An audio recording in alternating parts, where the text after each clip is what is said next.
ಆದಿಕಾಂಡ ಅಧ್ಯಾಯ 3. ಸರ್ವೇಶ್ವರನಾದ ದೇವರು ಉಂಟು ಮಾಡಿದ ಭೂಜಂತುಗಳಲ್ಲಿ ಅತಿ ಯುಕ್ತಿಯುಳ್ಳದ್ದು ಸರ್ಪ. ಅದು ಮಹಿಳೆಯ ಬಳಿಗೆ ಬಂದು, ಏನಮ್ಮ, ತೋಟದಲ್ಲಿರುವ ಯಾವ ಮರದ ಹಣ್ಣನ್ನು ತಿನ್ನಕೂಡದು ಎಂದು ದೇವರು ಆಜ್ಞೆ ಮಾಡಿರುವುದು ನಿಜವೋ ಎಂದು ಕೇಳಿತು. ಅದಕ್ಕೆ ಆ ಮಹಿಳೆ, ತೋಟದಲ್ಲಿರುವ ಮರಗಳ ಹಣ್ಣುಗಳನ್ನು ನಾವು ತಿನ್ನಬಹುದು, ಆದರೆ ಅದರ ನಡುವೆ ಇರುವ ಈ ಮರದ ಹಣ್ಣನ್ನು ಮಾತ್ರ ತಿನ್ನಲೂ ಕೂಡದು, ಮುಟ್ಟಲೂ ಕೂಡದು, ತಿಂದರೆ ಸಾಯುವಿರಿ ಎಂದು ದೇವರು ಹೇಳಿದ್ದಾರೆ ಎಂದು ಉತ್ತರ ಕೊಟ್ಟಳು. ಆಗ ಆ ಸರ್ಪ, ಆ ಮಾತು ನಿಜವಲ್ಲ, ನೀವು ಸಾಯುವುದು ಸುಳ್ಳು. ಇದರ ಹಣ್ಣನ್ನು ತಿಂದ ಕೂಡಲೇ ನಿಮ್ಮ ಕಣ್ಣುಗಳು ತೆರೆಯುವವು, ನೀವು ದೇವರಂತೆ ಆಗಿ ಒಳಿತು ಕೆಡುಕುಗಳನ್ನರಿತ ಜ್ಞಾನಿಗಳು ಆಗಿಬಿಡುವಿರಿ. ಇದು ದೇವರಿಗೆ ಚೆನ್ನಾಗಿ ಗೊತ್ತುಂಟು ಎಂದಿತು.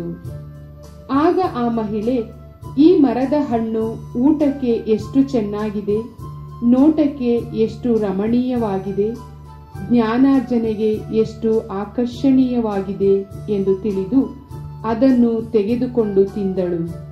ಸಂಗಡವಿದ್ದ ಗಂಡನಿಗೂ ಕೊಟ್ಟಳು. ಅವನು ತಿಂದನು. ಕೂಡಲೇ ಅವರಿಬ್ಬರ ಕಣ್ಣುಗಳು ತೆರೆದವು. ತಾವು ಬೆತ್ತಲೆ ಆಗಿದ್ದೇವೆಂದು ತಿಳಿದು ಅವರು ಅಂಜೂರದ ಎಲೆಗಳನ್ನು ಹೊಲಿದು ಉಟ್ಟುಕೊಂಡರು. ಅಂದು ಸಂಜೆಯ ತಂಗಾಳಿಯಲ್ಲಿ ಸರ್ವೇಶ್ವರನಾದ ದೇವರು ತೋಟದೊಳಗೆ ಸಂಚರಿಸುವ ಸಪ್ಪಳವು ಕೇಳಿಸಿತು. ಅವರಿಗೆ ಕಾಣಿಸಿಕೊಳ್ಳಬಾರದೆಂದು ಆದಾಮನು ಹವ್ವಳು ಹಿಂದೆ ಅವಿತುಕೊಂಡರು.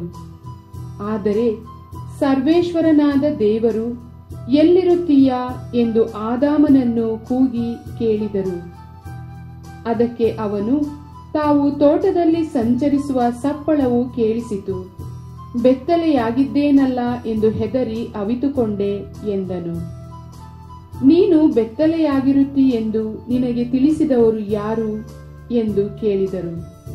ಅದಕ್ಕೆ ಆದಾಮನು, ನನ್ನ ಜೊತೆಯಲ್ಲಿ ಇರಲು ತಾವು ಕೊಟ್ಟ ಮಹಿಳೆ ಆ ಮರದ ಹಣ್ಣನ್ನು ನನಗೆ ಕೊಟ್ಟಳು, ನಾನು ತಿಂದೆ ಎಂದನು.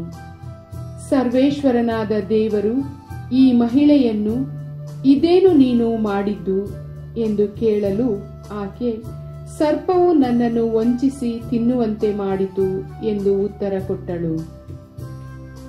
ಆಗ ಸರ್ವೇಶ್ವರನಾದ ದೇವರು ಇಂತೆಂದರು ಸರ್ಪಕ್ಕೆ, ಈ ಪರಿಯ ಕೃತ್ಯವನ್ನು ನೀನೆಸಗುವುದರಿಂದ ಶಾಪಗ್ರಸ್ತನಾದೆ ಎಲ್ಲ ಪಶು ಪ್ರಾಣಿಗಳಿಗಿಂತ. ಹರಿದಾಡುವೆ ಹೊಟ್ಟೆಯ ಮೇಲೆ ಇಂದಿನಿಂದ, ತಿನ್ನುವೆ ಮಣ್ಣನ್ನೇ ಜೀವಮಾನ ಪರ್ಯಂತ.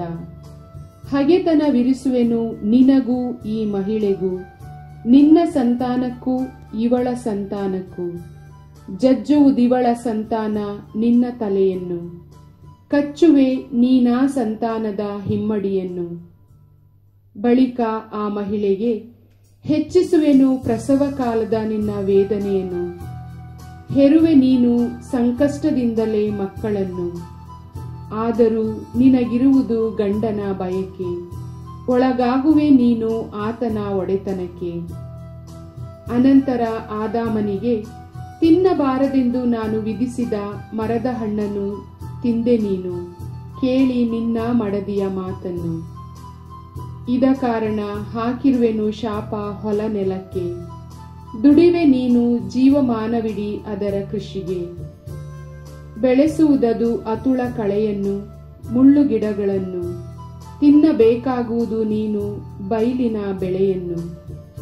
ನೀನುತ್ಪತ್ತಿಯಾದ ಮಣ್ಣಿಗೆ ಮರಳಿ ಸೇರುವ ತನಕ ಗಳಿಸಬೇಕು ಕವಳವನ್ನು ನೆತ್ತಿ ಬೆವರಿಡುತ್ತಾ. ಮಣ್ಣಿನಿಂದಲೇ ಬಂದವನು ನೀನು, ಮರಳಿ ಮಣ್ಣಿಗೆ ಸೇರತಕ್ಕವನು. ಆದಾಮನು ತನ್ನ ಹೆಂಡತಿಗೆ ಹವ್ವ ಎಂದು ಹೆಸರಿಟ್ಟನು, ಏಕೆಂದರೆ ಮಾನವ ಕುಲಕ್ಕೆ ಮೂಲ ಮಾತೆ ಆಕೆ. ಸರ್ವೇಶ್ವರನಾದ ದೇವರು ಆದಾಮನಿಗೂ ಆತನ ಹೆಂಡತಿಗೂ ಚರ್ಮದ ಅಂಗಿಗಳನ್ನು ಮಾಡಿ ತೊಡಿಸಿದರು.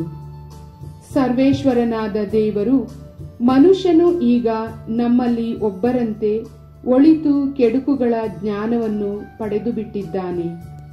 ಇನ್ನು ಅಮರ ಜೀವಿಯಾಗಲು ಜೀವವೃಕ್ಷದ ಹಣ್ಣಿಗೆ ಕೈ ಚಾಚಿ ಬಿಡಬಾರದು ಎಂದುಕೊಂಡರು.